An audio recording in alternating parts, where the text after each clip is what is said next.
piano is a keyboard instrument that produces sound when its keys are depressed, activating an action mechanism where hammers strike strings. Modern pianos have a row of 88 black and white keys tuned to a chromatic scale in equal temperament. A musician who specializes in piano is called a pianist. There are two main types of piano: the grand piano and the upright piano. The grand piano offers better sound and more precise key control, making it the preferred choice when space and budget allow. The grand piano is also considered a necessity in venues hosting skilled pianists. The upright piano is more commonly used because of its smaller size and lower cost. When a key is depressed, the strings inside are struck by felt-coated wooden hammers. The vibrations are transmitted through a bridge to a soundboard that amplifies the sound by coupling the acoustic energy to the air. When the key is released, a damper stops the string's vibration, ending the sound. Most notes have 3 strings, except for the bass, which graduates from 1 to 2. Notes can be sustained when the keys are released by the use of pedals at the base of the instrument, which lift the dampers off the strings. The sustain pedal allows pianists to connect and overlay sound and achieve expressive and colorful sonority. In the 19th century, influenced by Romantic music trends, the fortepiano underwent changes such as the use of a cast iron frame, which allowed much greater string tensions. Aliquot stringing gave grand pianos a more powerful sound, a longer sustain, and a richer tone. Later in the century, as the piano became more common, it allowed families to listen to a newly published musical piece by having a family member play a simplified version. The piano is widely employed in classical, jazz, traditional, and popular music for solo and ensemble performances, accompaniment, and for composing, songwriting, and rehearsals. Despite its weight and cost, the piano's versatility, the extensive training of musicians, and its availability in venues, schools, and rehearsal spaces have made it a familiar instrument in the Western world. History. The piano was based on earlier technological innovations in keyboard instruments.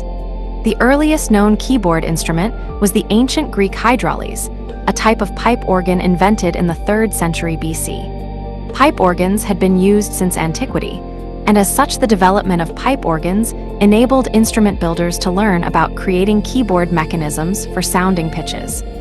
The first string instruments with struck strings were the hammered dulcimers, which were introduced in the Middle Ages in Europe. During the Middle Ages, there were several attempts at creating stringed keyboard instruments with struck strings.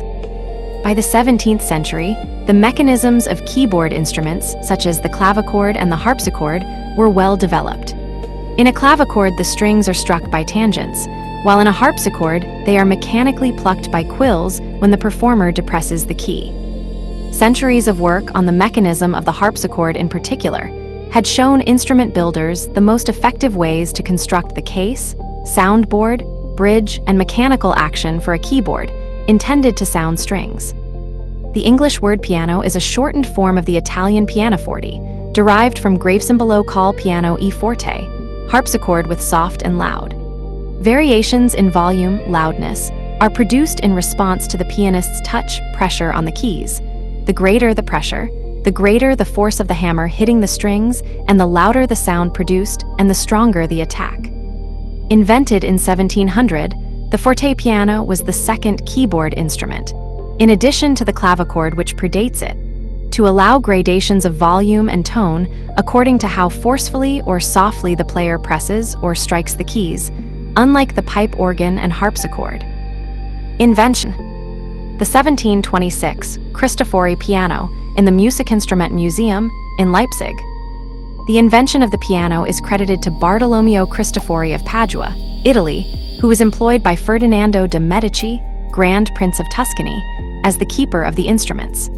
Cristofori was an expert harpsichord maker and was well acquainted with the body of knowledge on stringed keyboard instruments.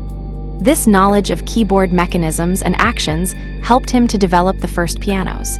It is not known when Cristofori first built a piano. An inventory made by his employers, the Medici family, indicates the existence of a piano by 1700. The 3 Cristofori pianos that survive today date from the 1720s. Cristofori named the instrument Un simbolo di soppresso di piano e forte, a keyboard of cypress with soft and loud, abbreviated over time as pianoforte, forte piano, and later reduced to only piano. Cristofori's great success was designing a stringed keyboard instrument in which the notes are struck by a hammer. The hammer must strike the string but not remain in contact with it, because continued contact would damp the sound and stop the string from vibrating and making sound. This means that after striking the string, the hammer must quickly fall from or rebound from the strings. The hammer must return to its rest position without bouncing violently, thus preventing notes from being replayed by accidental rebound. It must return to a position in which it is ready to play again almost immediately after its key is depressed, so the player can repeat the same note rapidly when desired. Cristofori's piano action was a model for the many approaches to piano actions that followed in the next century. Cristofori's early instruments were made with thin strings and were much quieter than the modern piano, though they were louder and had more sustain compared to the clavichord, the only previous keyboard instrument capable of dynamic nuance responding to the player's touch, the velocity with which the keys are pressed. While the clavichord allows expressive control of volume and sustain, it is relatively quiet even at its loudest. The harpsichord produces a sufficiently loud sound, especially when a coupler joins each key to both manuals of a two-manual harpsichord, but it offers no dynamic or expressive control over individual notes. The piano, in some sense, offers the best of both of the older instruments, combining the ability to play at least as loudly as a harpsichord with the ability to continuously vary dynamics by touch. Early fortepiano. Main article, fortepiano. A grand piano by Louis Boz of Villeneuve-les-Avignon, 1781. Earliest French grand piano known to survive, includes an inverted rest plank and action derived from the work of Bartolomeo Cristofori, ca. 1700, with ornately decorated soundboard. Cristofori's new instrument remained relatively unknown until an Italian writer, Scipione Maffei, wrote an enthusiastic article about it in 1711, including a diagram of the mechanism that was translated into German and widely distributed. Most of the next generation of piano builders started their work based on reading this article. One of these builders was Gottfried Silbermann, better known as an organ builder. Silbermann's pianos were virtual copies of Cristofori's, with one important addition. Silbermann invented the forerunner of the modern sustain pedal, which lifts all the dampers from the strings simultaneously.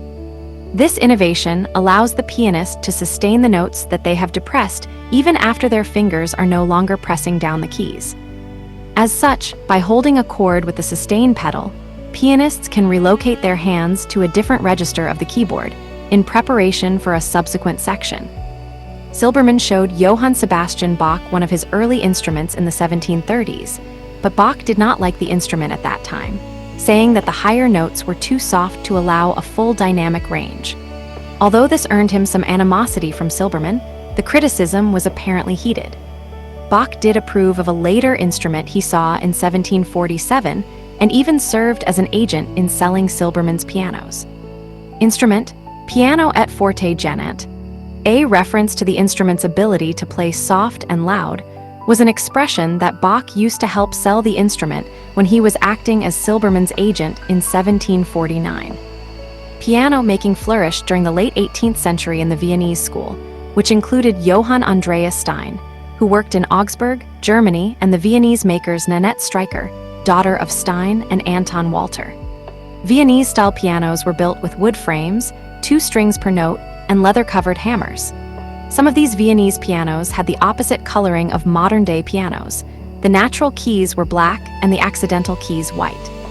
It was for such instruments that Wolfgang Amadeus Mozart composed his concertos and sonatas, and replicas of them are built in the 21st century for use in authentic instrument performance of his music. The pianos of Mozart's day had a softer tone than modern pianos, those from the late 19th century or later, or English pianos, with less sustaining power. The term fortepiano now distinguishes these early instruments and modern recreations from later pianos. Further developments. Further information. Innovations in the piano. In the period from about 1790 to 1860, the Mozart-era piano, underwent significant changes that led to the modern structure of the instrument. This revolution was in response to a preference by composers and pianists for a more powerful, sustained piano sound, which was made possible by the ongoing Industrial Revolution, with resources such as high-quality piano wire for strings and precision casting for the production of massive iron frames that could withstand the tremendous tension of the strings. Over time, the tonal range of the piano was also increased from the 5 octaves of Mozart's Day to the 7-octave, or more, range found on today's pianos. Early technological progress in the late 18th century owed much to the firm of Broadwood. John Broadwood joined with another Scot, Robert Stoddart, and a Dutchman, Americus Backers, to design a piano in the harpsichord case, the origin of the grand. This was achieved by about 1777. They quickly gained a reputation for the splendor and powerful tone of their instruments, with Broadwood constructing pianos that were progressively larger, louder, and more robustly constructed. They sent pianos to both Joseph Haydn and Ludwig van Beethoven, and were the first firm to build pianos with a range of more than 5 octaves. 5 octaves and a fifth during the 1790s, 6 octaves by 1810, Beethoven used the extra notes in his later works, and 7 octaves by 1820. The Viennese makers similarly followed these trends. The two schools used different piano actions. Broadwood's used a more robust action, whereas Viennese instruments were more sensitive. By the 1820s, the center of piano innovation had shifted to Paris, where the Pleyel firm manufactured pianos used by Frédéric Chopin, and the Erard firm manufactured those used by Franz Liszt. In 1821, Sébastien Erard invented the double escapement action, which incorporated a repetition lever, also called the balancier, that permitted repeating a note even if the key had not returned to its resting position. This facilitated rapid playing of repeated notes, a musical device exploited by Liszt. When the invention became public, as revised by Henry Herz, the double escapement action gradually became standard in grand pianos and is still incorporated into all grand pianos currently produced in the 2000s. Other improvements of the mechanism included the use of firm felt hammer coverings instead of layered leather or cotton. Felt, which Jean-Henri Pape was the first to use in pianos in 1826, was a more consistent material, permitting wider dynamic ranges as hammer weights and string tension increased. The sostenuto pedal, see below, invented in 1844 by Jean-Louis Boisselot and copied by the Steinway firm in 1874, allowed for a wider range of effects. Broadwood square action. Erard square action. One innovation that helped create the powerful sound of the modern piano was the use of a massive, strong, cast iron frame. Also called the plate, the iron frame sits atop the soundboard and serves as the primary bulwark against the force of string tension that can exceed 20 tons, 180 kilonewtons, in total for a modern grand piano. The single-piece cast iron frame for square piano was patented in 1825 in Boston by Alpheus Babcock. Combining the metal hitch pin plate was patented in 1821, claimed by Broadwood on behalf of Samuel Hervé. Resisting bars were added by Tom and Allen in 1820, but also claimed by Broadwood and Erard. Babcock later worked for the Chickering and Mackay's firm, who patented the first full iron frame for grand pianos in 1843. Composite forged metal frames were preferred by many European makers until the American system was fully adopted by the early 20th century.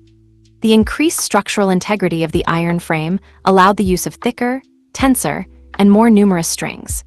In 1834, the Webster and Horsfall firm of Birmingham brought out a form of piano wire made from cast steel. It was so superior to the iron wire that the English firm soon had a monopoly.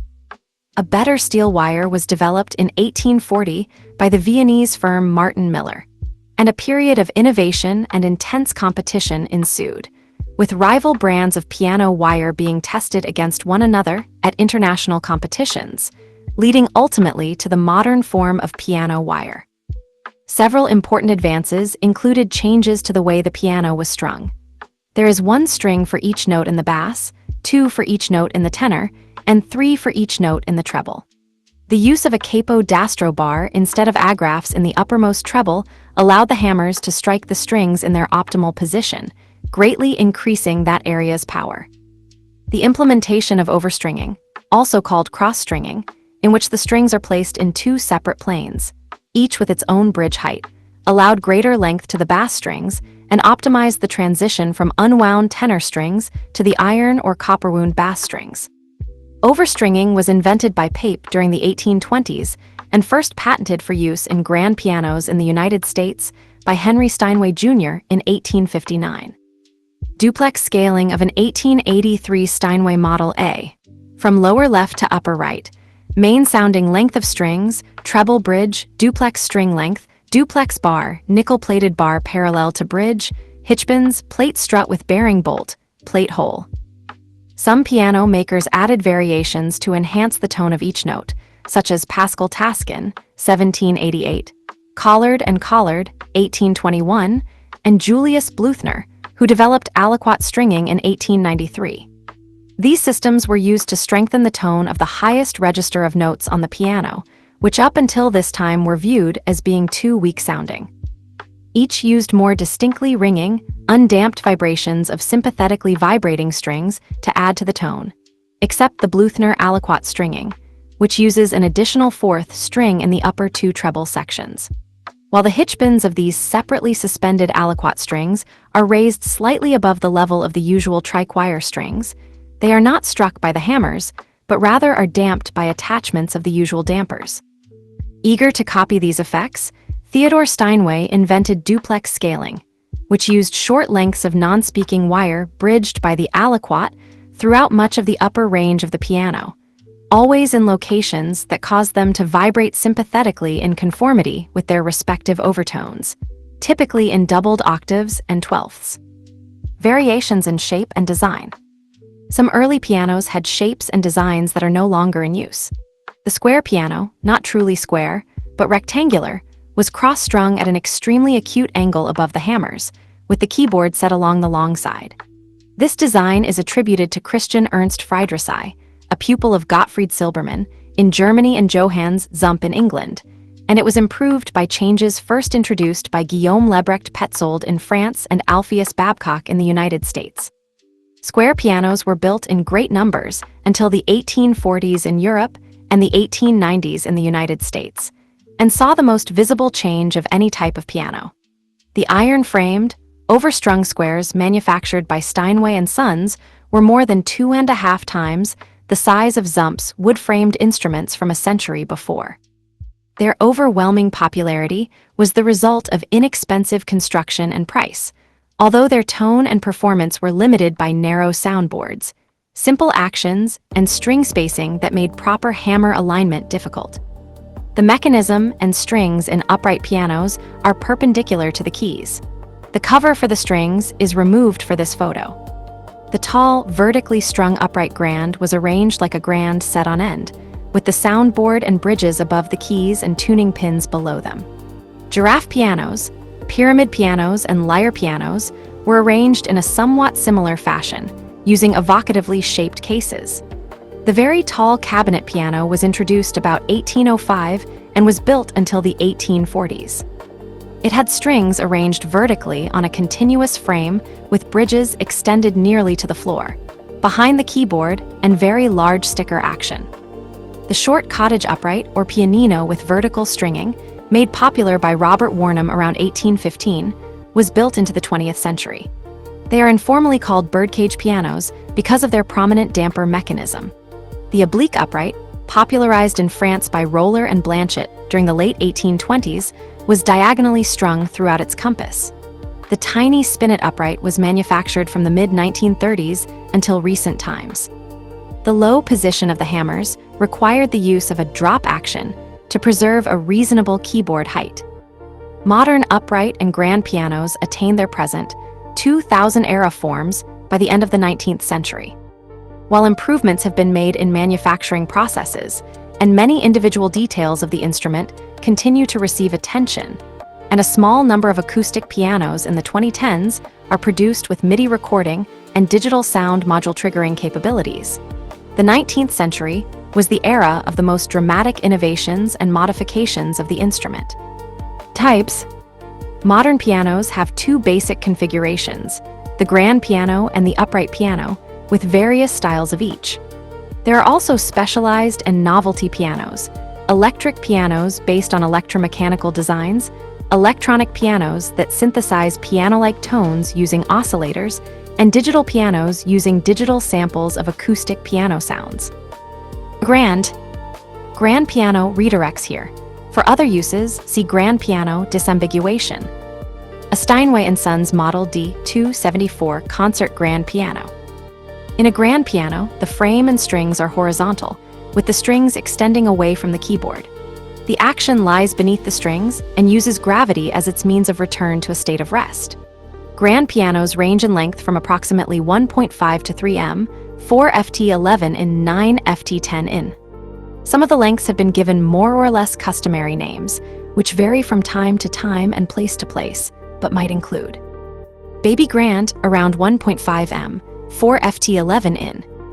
Parlor Grand or Boudoir Grand, 1.7 to 2.2 m, 5 ft7 in 7 ft3 in. Concert Grand, between 2.2 to 3 m, 7 ft3 in 9 ft10 in. All else being equal, longer pianos with longer strings have larger, richer sound and lower inharmonicity of the strings. Inharmonicity is the degree to which the frequencies of overtones, known as partials or harmonics, sound sharp relative to whole multiples of the fundamental frequency. This results from the piano's considerable string stiffness.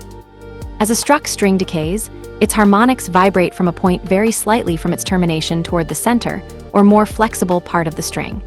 The inharmonicity may also result from imperfections within the string, such as rust on plain strings and dirt in the windings of bass strings. The higher the partial, the further sharp it runs. Pianos with shorter and thicker strings, typically small pianos with short string scales, have more inharmonicity. The greater the inharmonicity, the more the ear perceives it as harshness of tone. The inharmonicity of piano strings requires that octaves be stretched, or tuned to a lower octave's corresponding sharp overtone rather than to a theoretically correct octave.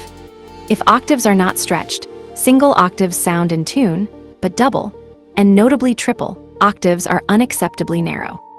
Stretching a small piano's octaves to match its inherent inharmonicity level creates an imbalance among all the instrument's intervallic relationships. In a concert grand, the octave stretch retains harmonic balance, even when aligning treble notes to a harmonic produced from 3 octaves below. This lets close and widespread octaves sound pure, and produces virtually beatless perfect fifths. This gives the concert grand a brilliant, singing, and sustaining tone quality, one of the principal reasons that full-size grands are used in the concert hall. Smaller grands satisfy the space and cost needs of domestic use. They are used in some small teaching studios and smaller performance venues. Upright piano redirects here. For its very tall predecessors, see giraffe piano. An August Förster upright piano. Upright pianos, also called vertical pianos, are more compact with a vertical structure of the frame and strings. The mechanical action structure of the upright piano was invented in London in 1826 by Robert Warnham, and upright models became the most popular model for domestic use. Upright pianos take up less space than a grand piano, and as such are a better size for use in private homes for domestic music making and practice. The hammers move horizontally and return to their resting position via springs, which are susceptible to degradation. Upright pianos with unusually tall frames and long strings were sometimes marketed as upright grand pianos, but that label is misleading. Some authors classify modern pianos according to their height and to modifications of the action that are necessary to accommodate the height. Upright pianos are generally less expensive than grand pianos. Upright pianos are widely used in churches, community centers, schools, music conservatories, and university music programs as rehearsal and practice instruments. They are popular models for in-home purchase. The top of a spinet model barely rises above the keyboard. Unlike all other pianos, the spinet action is located below the keys, operated by vertical wires that are attached to the backs of the keys. Console pianos, which have a compact action, with shorter hammers than a large upright has. Because the console's action is above the keys rather than below them, as in a spinet, a console almost always plays better than a spinet does. Console pianos are a few inches shorter than studio models. Studio pianos are around 107 to 114 centimeters, 42 to 45 in tall. This is the shortest cabinet that can accommodate a full-sized action located above the keyboard. Anything taller than a studio piano is called an upright. Technically, any piano with a vertically oriented soundboard could be called an upright, but that word is often reserved for the full-size models. Specialized. The toy piano, introduced in the 19th century, is a small piano-like instrument that generally uses round metal rods to produce sound, rather than strings. The U.S. Library of Congress recognizes the toy piano as a unique instrument with the subject designation, Toy Piano Scores, M175T69. In 1863, Henry Forno invented the player piano, which plays itself from a piano roll. A machine perforates a performance recording into rolls of paper, and the player piano replays the performance using pneumatic devices. Modern equivalents of the player piano include the Börsendorfer CEUS, Yamaha Disklavier, and QRS Pianimation, using solenoids and MIDI rather than pneumatics and rolls. A silent piano is an acoustic piano having an option to silence the strings by means of an interposing hammer bar. They are designed for private silent practice to avoid disturbing others. In 1801, Edward Riley invented the transposing piano. This rare instrument has a lever under the keyboard to move the keyboard relative to the strings, so a pianist can play in a familiar key while the music sounds in a different key. The mini piano, pianette model viewed with its original matching stool. The wooden flap at the front of the instrument has been dropped, revealing the tuning pins at the front. The mini piano is an instrument patented by the Brasted Brothers of the Evastaff Limited Piano Company in 1934. This instrument has a braceless back and a soundboard positioned below the keys. Long metal rods pull on the levers to make the hammers strike the strings. The first model, known as the pianette, was unique in that the tuning pins extended through the instrument, so it could be tuned at the front. The prepared piano, present in some contemporary art music from the 20th and 21st century, is a piano which has objects placed inside it to alter its sound, or has had its mechanism changed in some other way. The scores for music for prepared piano specify the modifications, for example, instructing the pianist to insert pieces of rubber, paper, metal screws, or washers in between the strings. These objects mute the strings or alter their timbre. Some Viennese forte pianos incorporated percussion effects, brought into action by levers. These were used in pieces such as Mozart's Rondo alla Turca. The pedal piano is a rare type of piano that has a pedal keyboard at the base, designed to be played by the feet. The pedals may play the existing bass strings on the piano, or rarely, the pedals may have their own set of bass strings and hammer mechanisms. While the typical intended use for pedal pianos is to enable a keyboardist to practice pipe organ music at home, a few players of pedal piano use it as a performance instrument. Wadia Sabra had a microtone piano manufactured by Pleyel in 1920. Abdullah Chahin later constructed his quarter-tone Oriental piano with the help of Austrian Hofmann. Electric, electronic, and digital. Wurlitzer 210 electric piano. With technological advances, amplified electric pianos, 1929, electronic pianos, 1970s, and digital pianos, 1980s, have been developed. The first electric pianos from the late 1920s used metal strings with a magnetic pickup, an amplifier, and a loudspeaker. The electric pianos that became most popular in pop and rock music in the 1960s and 1970s, such as the Fender Rhodes, use metal tines in place of strings, and use electromagnetic pickups similar to those on an electric guitar. The resulting electrical, analog signal can then be amplified with a keyboard amplifier or electronically manipulated with effects units. In classical music, electric pianos are mainly used as inexpensive rehearsal or practice instruments. Electric pianos, particularly the Fender Rhodes, became important instruments in 1970s funk and jazz fusion and in some rock music genres. Electronic pianos are non-acoustic. They do not have strings, tines, or hammers, but are a type of analog synthesizer that simulates or imitates piano sounds using oscillators and filters that synthesize the sound of an acoustic piano. They must be connected to a keyboard amplifier and speaker to produce sound. However, some electronic keyboards have a built-in amp and speaker. Alternatively, a person can play an electronic piano with headphones in quieter settings. Digital pianos are also non-acoustic and do not have strings or hammers. They use digital audio sampling technology to reproduce the acoustic sound of each piano note accurately. They also must be connected to a power amplifier and speaker to produce sound. However, most digital pianos have a built-in amp and speaker. Alternatively, a person can practice with headphones to avoid disturbing others.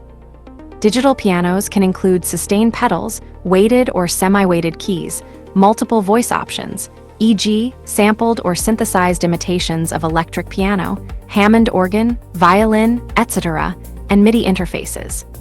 MIDI inputs and outputs connect a digital piano to other electronic instruments or musical devices. For example, a digital piano's MIDI out signal could be connected by a patch cord to a synth module, which would allow the performer to use the keyboard of the digital piano to play modern synthesizer sounds. Early digital pianos tended to lack a full set of pedals, but the synthesis software of later models, such as the Yamaha Clavinova series, synthesized the sympathetic vibration of the other strings, such as when the sustain pedal is depressed, and full pedal sets can now be replicated. The processing power of digital pianos has enabled highly realistic pianos using multi-gigabyte piano sample sets with as many as 90 recordings, each lasting many seconds, for each key under different conditions. E.g., there are samples of each note being struck softly, loudly, with a sharp attack, etc.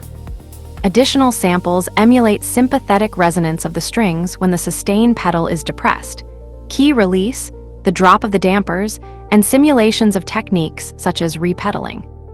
Digital, MIDI-equipped pianos can output a stream of MIDI data or record and play MIDI format files on digital storage media, similar in concept to a pianola. The MIDI file records the physics of a note rather than its resulting sound and recreates the sounds from its physical properties, e.g., which note was struck and with what velocity. Computer-based software, such as Modart's 2006 Piano Deck, can be used to manipulate the MIDI stream in real time or subsequently to edit it. This type of software may use no samples, but synthesize a sound based on aspects of the physics that went into the creation of a played note. Hybrid instruments. The Yamaha Disclavier Player Piano. The unit mounted under the keyboard of the piano can play MIDI or audio software on its CD. By the 2000s, some pianos included an acoustic grand piano or upright piano combined with MIDI electronic features. Such a piano can be played acoustically, or the keyboard can be used as a MIDI controller, which can trigger a synthesizer module or music sampler. Some electronic feature-equipped pianos, such as the Yamaha Disclavier Electronic Player Piano, introduced in 1987, are outfitted with electronic sensors for recording and electromechanical solenoids for player piano-style playback. Sensors record the movements of the keys, hammers, and pedals during a performance, and the system saves the performance data as a standard MIDI file, SMF. On playback, the solenoids move the keys and pedals and thus reproduce the original performance. Modern Disclaviers typically include an array of electronic features, such as a built-in tone generator for playing back MIDI accompaniment tracks, speakers, MIDI connectivity that supports communication with computing devices and external MIDI instruments, additional ports for audio and SMPTE input-output, I/O, and internet connectivity. Disclaviers have been manufactured in the form of upright, baby grand, and grand piano styles, including a 9-foot concert grand. Reproducing systems have ranged from relatively simple, playback-only models to professional models that can record performance data at resolutions that exceed the limits of normal MIDI data. The unit mounted under the keyboard of the piano can play MIDI or audio software on its CD. Construction and components. Getty Images.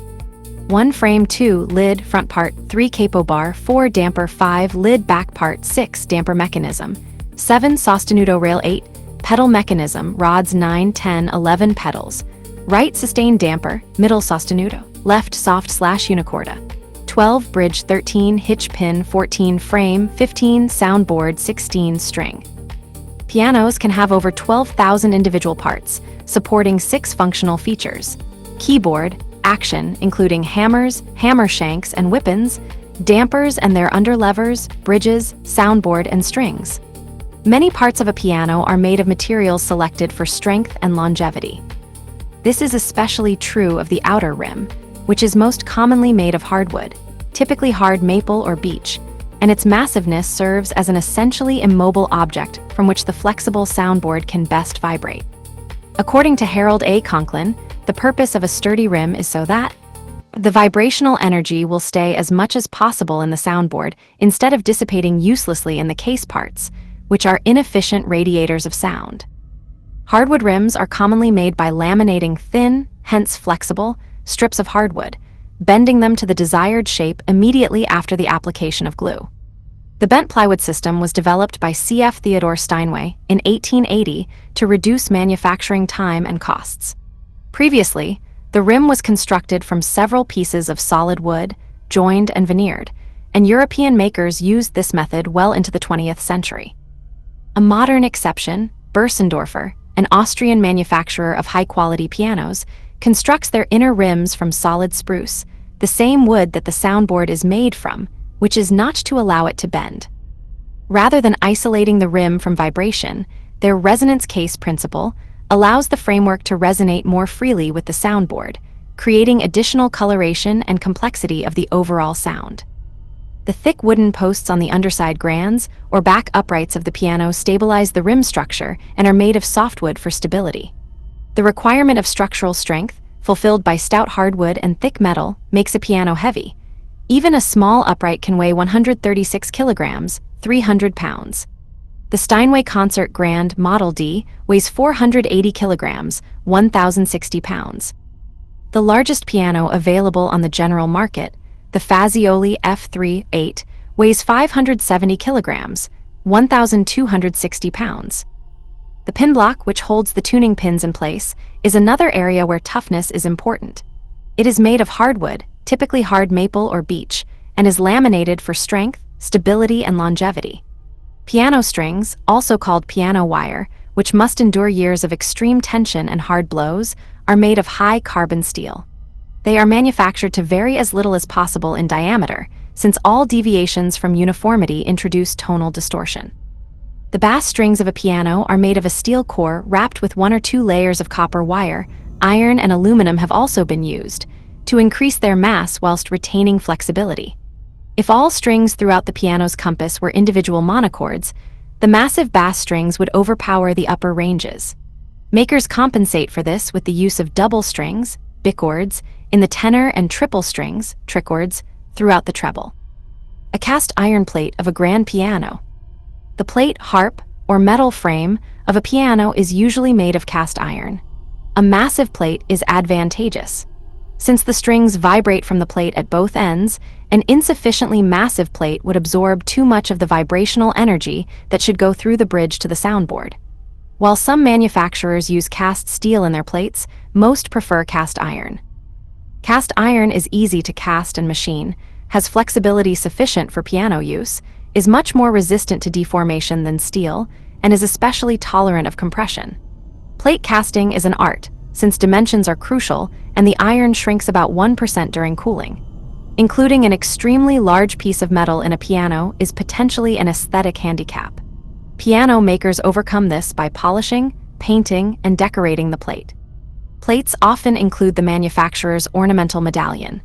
In an effort to make pianos lighter, Alcoa worked with Winter and Company piano manufacturers to make pianos using an aluminum plate during the 1940s. Aluminum piano plates were not widely accepted and were discontinued.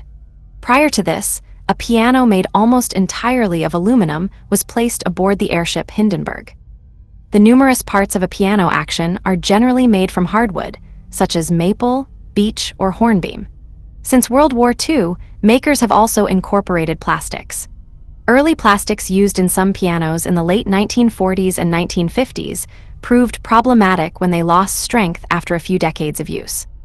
Beginning in 1961, The New York branch of the Steinway firm incorporated Teflon, a synthetic material developed by DuPont, for some parts of its so-called perma-free grand action rather than using time-tested wool cloth bushings.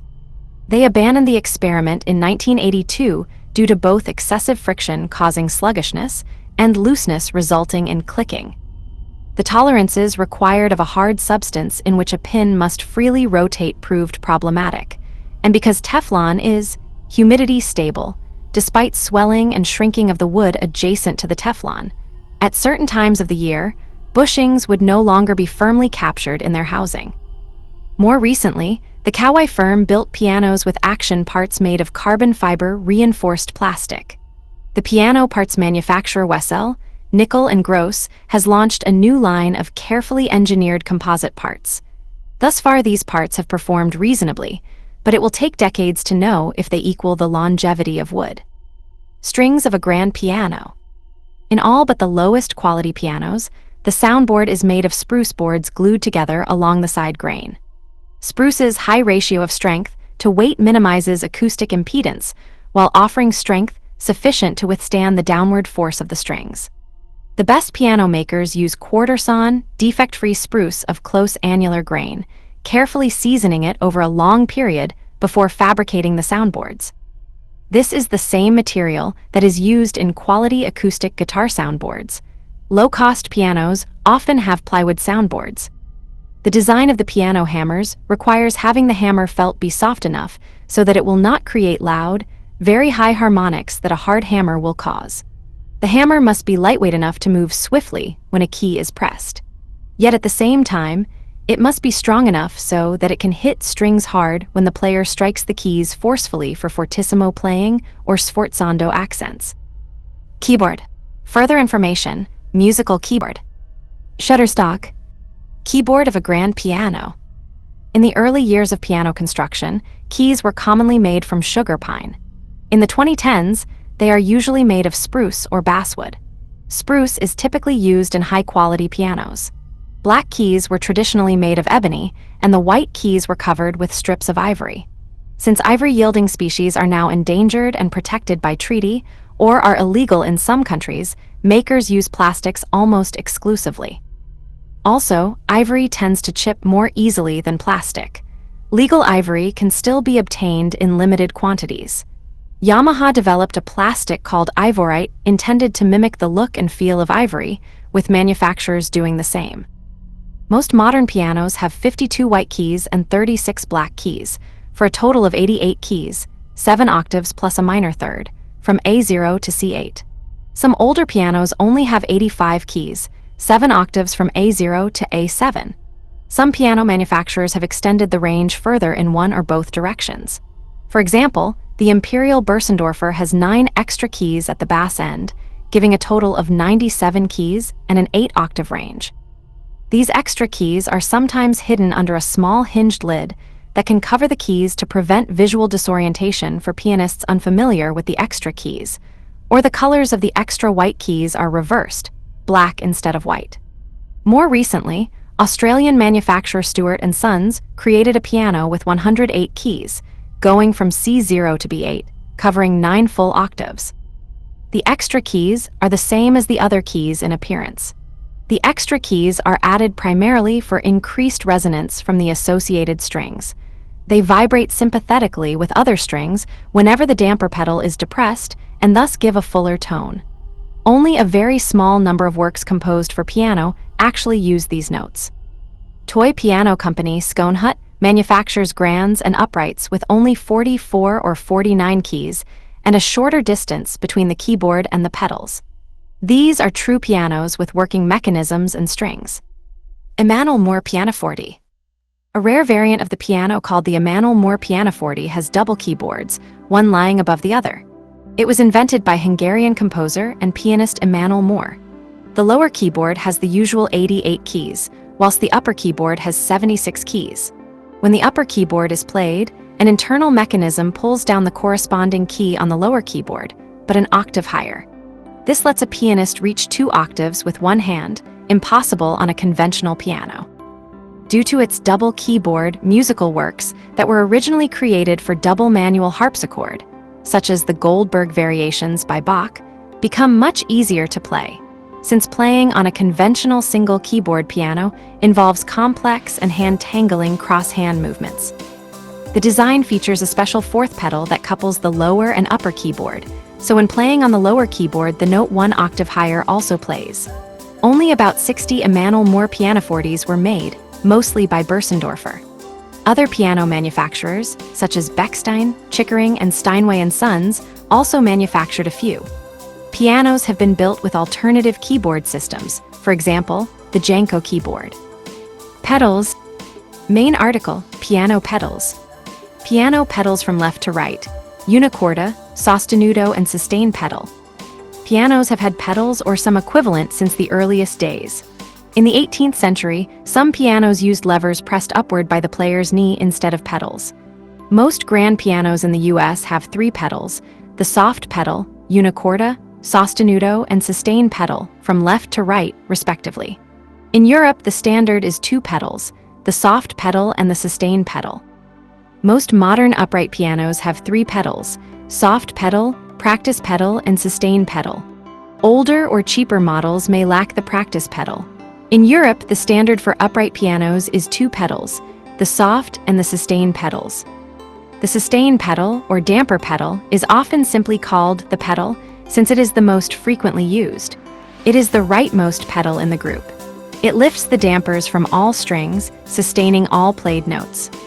In addition, it broadens the overall tone by allowing all strings, including those not directly played, to reverberate sympathetically.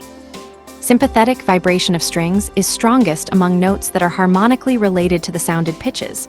That is, a played 440 Hz, A note would evoke the higher octave, A notes followed by the next notes in the overtone sequence. But since all the piano strings have this cacophony overtones, the harmonic and inharmonic interaction is among all notes is enormous. Notations used for the sustain pedal in sheet music. The soft pedal or unicorda pedal is placed leftmost in the row of pedals. In grand pianos, it shifts the entire action keyboard assembly to the right. A very few instruments have shifted left, so that the hammers hit 2 of the 3 strings for each note. In the earliest pianos whose unisons were 2 strings rather than 3, the action shifted so that hammers hit a single string, hence the name unicorda, or one string. The effect is to soften the note as well as change the tone. In upright pianos, depressing the pedal moves the hammers closer to the strings, allowing the hammers to strike with less force. This produces a slightly softer sound, but no change in timbre. On grand pianos, the middle pedal is a sostenuto pedal. This pedal keeps raised any damper already raised at the moment the pedal is depressed. This makes it possible to sustain selected notes by depressing the sostenuto pedal before those notes are released, while the player's hands are free to play additional notes, which do not sustain. This can be useful for musical passages with low bass pedal points, in which a bass note is sustained while a series of chords changes over top of it, and otherwise tricky parts. On many upright pianos, the middle pedal is called the practice or celeste pedal. This drops a piece of felt between the hammers and strings, greatly muting the sound of the instrument. This pedal can be shifted while depressed into a locking position. There are also non-standard variants. On some pianos, grands and verticals, the middle pedal can be a bass sustain pedal. That is, when it is depressed, the dampers lift off the strings only in the bass section. Players use this pedal to sustain a single bass note or chord over many measures, while playing the melody in the treble section. An upright pedal piano by Challen. The rare transposing piano, an example of which was owned by Irving Berlin, has a middle pedal that functions as a clutch that disengages the keyboard from the mechanism, so the player can move the keyboard to the left or right with a lever. This shifts the entire piano action, so the pianist can play music written in one key so that it sounds in a different key. Some piano companies have included extra pedals other than the standard 2 or 3. On the Stewart and Sons pianos, as well as the largest Fazioli piano, there is a fourth pedal to the left of the principal 3. This fourth pedal works in the same way as the soft pedal of an upright piano, moving the hammers closer to the strings. The Crown and Schubert Piano Company also produced a 4-pedal piano. Wing and Son of New York offered a 5-pedal piano from approximately 1893 to the 1920s. There is no mention of the company past the 1930s. Labeled left to right, the pedals are mandolin, orchestra, expression, soft, and forte, sustain. The orchestral pedal produced a sound similar to a tremolo feel by bouncing a set of small beads dangling against the strings, enabling the piano to mimic a mandolin, guitar, banjo, zither, and harp, thus the name orchestral. The mandolin pedal used a similar approach, lowering a set of felt strips with metal rings in between the hammers and the strings, aka rinky-tink effect. This extended the life of the hammers when the orch pedal was used, a good idea for practicing, and created an echo-like sound that mimicked playing in an orchestral hall. The pedalier piano or pedal piano is a rare type of piano that includes a pedal board, so players can use their feet to play bass register notes, as on an organ. There are 2 types of pedal piano. On one, the pedal board is an integral part of the instrument, using the same strings and mechanism as the manual keyboard. The other, rarer type consists of 2 independent pianos, each with separate mechanics and strings, placed one above the other, one for the hands and one for the feet. This was developed primarily as a practice instrument for organists, though there is a small repertoire written specifically for the instrument. Mechanics. When the key is struck, a chain reaction occurs to produce the sound. First, the key raises the whip-in mechanism, which forces the jack against the hammer roller or knuckle. The hammer roller then lifts the lever carrying the hammer. The key also raises the damper. Immediately after the hammer strikes the wire, it falls back, allowing the wire to resonate and thus produce sound. When the key is released, the damper falls back onto the strings, stopping the wire from vibrating and thus stopping the sound. The vibrating piano strings themselves are not very loud, but their vibrations are transmitted to a large soundboard that moves air and thus converts the energy to sound. The irregular shape and off-center placement of the bridge ensure that the soundboard vibrates strongly at all frequencies. The raised damper allows the note to sound until the key or sustain pedal is released. There are 3 factors that influence the pitch of a vibrating wire. Length, all other factors the same. The shorter the wire, the higher the pitch. Mass per unit length, all other factors the same. The thinner the wire, the higher the pitch. Tension, all other factors the same. The tighter the wire, the higher the pitch. A vibrating wire subdivides itself into many parts vibrating at the same time. Each part produces a pitch of its own, called a partial. A vibrating string has one fundamental and a series of partials.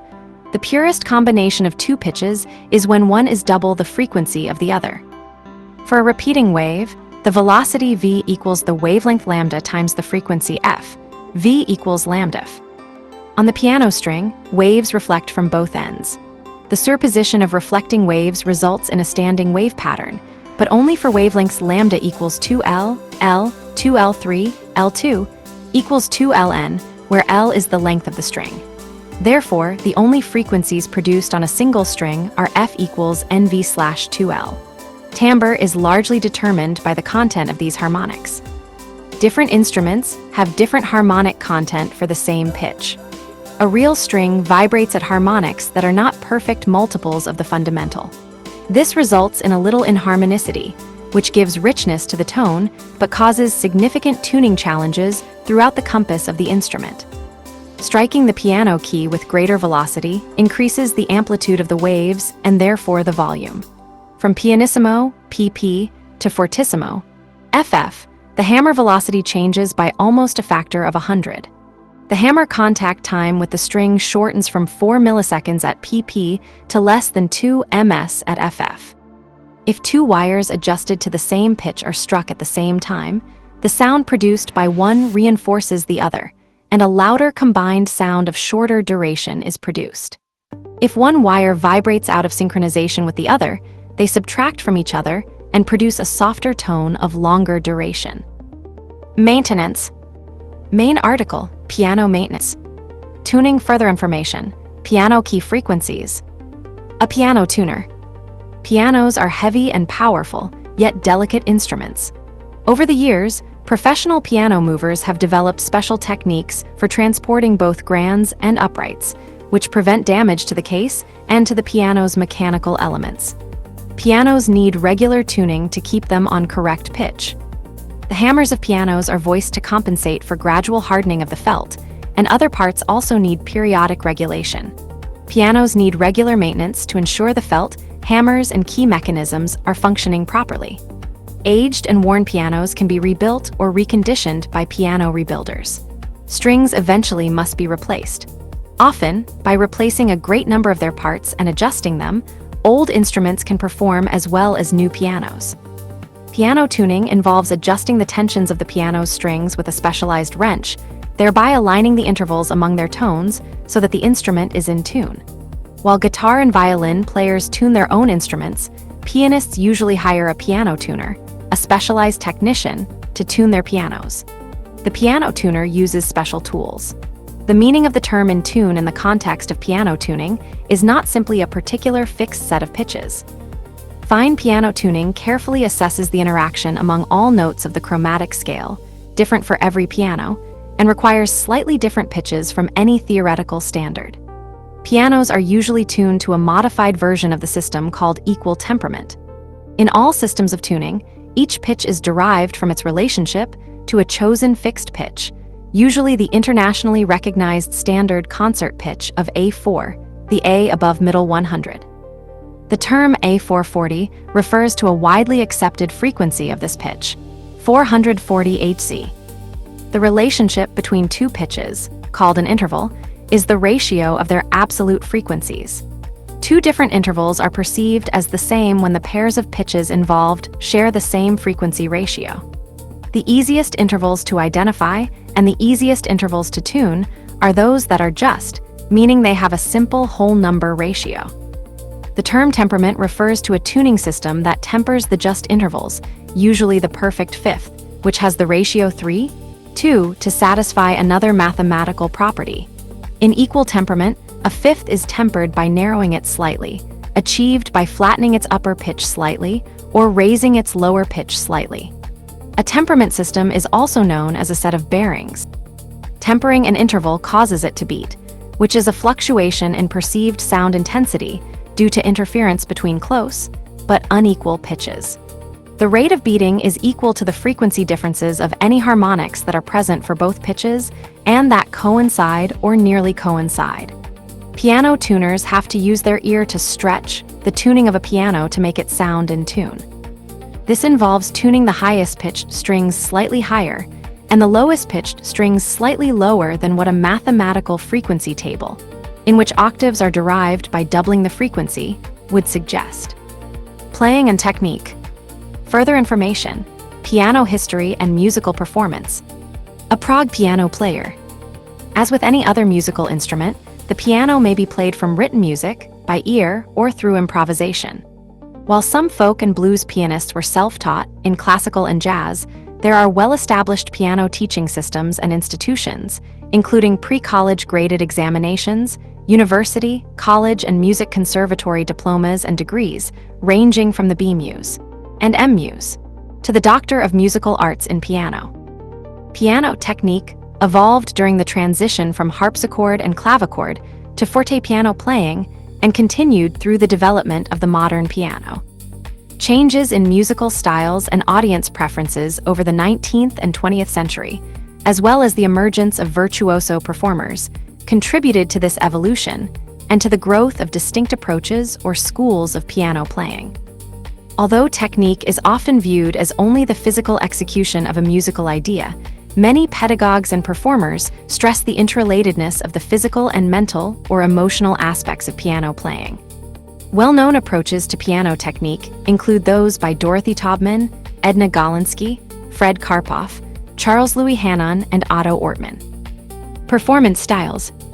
Many classical music composers, including Haydn, Mozart, Schubert, and Beethoven, composed for the fortepiano, a rather different instrument than the modern piano.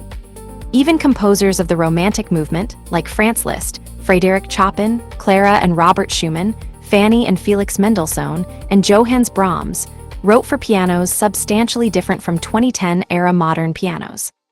Contemporary musicians may adjust their interpretation of historical compositions from the 17th century to the 19th century, to account for sound quality differences between old and new instruments or to changing performance practice.